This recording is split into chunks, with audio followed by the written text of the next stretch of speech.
দুষ্টু কোকিল গানে মিমি চক্রবর্তীর নাকি একটা এক্সট্রিম লেভেলের নুড সিন আছে, আর সোশ্যাল মিডিয়ায় সেটা অত্যন্ত কন্ট্রোভার্সিয়াল ইস্যুতে পরিণত হয়েছে।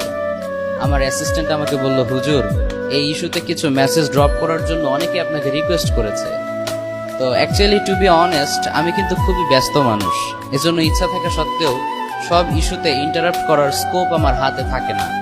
But I think it's a very sensitive and important issue for us. That's why তোমাদেরকে কিছু মেসেজ ড্রপ করছি।